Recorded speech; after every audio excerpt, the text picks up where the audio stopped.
wonderful departure. No, he said, meaning he had no better plan, and agreed to hers, though to him it showed an edge of false order, a hidden plea for control like Joan's long chore lists and financial accountings, and in the days when he first knew her, her overly copious lecture notes. Her plan turned one hurdle for him into four knife-sharp walls, each with a sheer blind drop on the other side. All spring he had moved through a world of insides and outsides, of barriers and partitions. He and Joan stood as a thin barrier between the children and the truth. Each moment was a partition, with a past on one side and the future on the other, a future containing this unthinkable now. Beyond four knife-like walls, a new life for him waited vaguely. His skull cupped a secret, a white face, a face both frightened and soothing, both strange and known, that he wanted to shield from tears, which he felt all about him, solid as the sunlight. So haunted, he had become obsessed with battening down the house against his absence, replacing screens and sash cords, hinges and latches, a Houdini making things snug before his escape. The lock. He had still to replace a lock on one of the doors of the screened porch. The task, like most such, proved more difficult than he had imagined. The old lock, aluminum frozen by corrosion, had been deliberately rendered obsolete by manufacturers. 3 hardware stores had nothing that even approximately matched the mortised hole that its removal, surprisingly easy, left.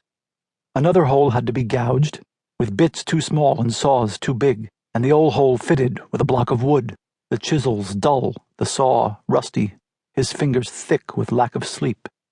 The sun poured down beyond the porch on a world of neglect. The bushes already needed pruning. The windward side of the house was shedding flakes of paint. Rain would get in when he was gone. Insects, rot, death. His family, the family he was about to lose, filtered through the edges of his awareness as he struggled with screw holes, splinters, opaque instructions, minutiae of metal. Judith sat on the porch, a princess returned from exile. She regaled them with stories of fuel shortages, of bomb scares in the underground, of Pakistani workmen loudly lusting after her as she walked past on her way to dance school. Joan came and went, in and out of the house, calmer than she should have been, praising his struggles with the lock as if this were one more and not the last of their long succession of shared chores.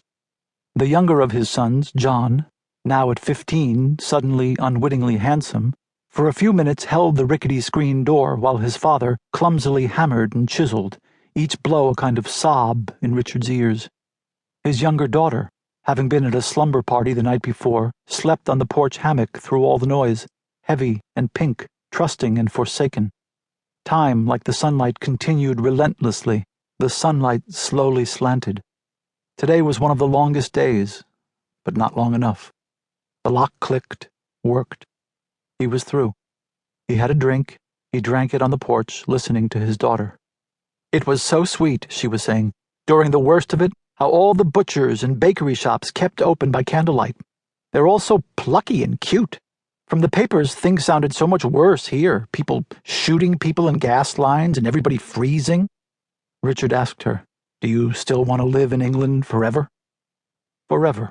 The concept, now a reality upon him, pressed and scratched at the back of his throat. "No," Judith confessed, turning her oval face to him, its eyes still childishly far apart, but the lips set as over something succulent and satisfactory. "I was anxious to come home.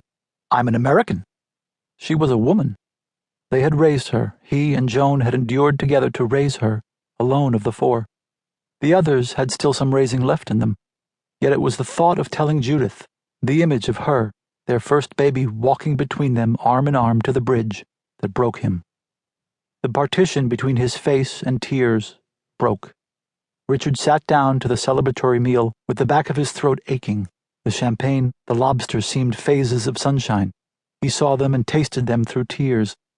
He blinked, swallowed, croakily joked about hay fever. The tears would not stop leaking through. They came not through a hole that could be plugged, but through a permeable spot in a membrane, steadily, purely, endlessly, fruitfully. They became, his tears, a shield for himself against these others, their faces, the fact of their assembly a last time as innocents, at a table where he sat the last time as head.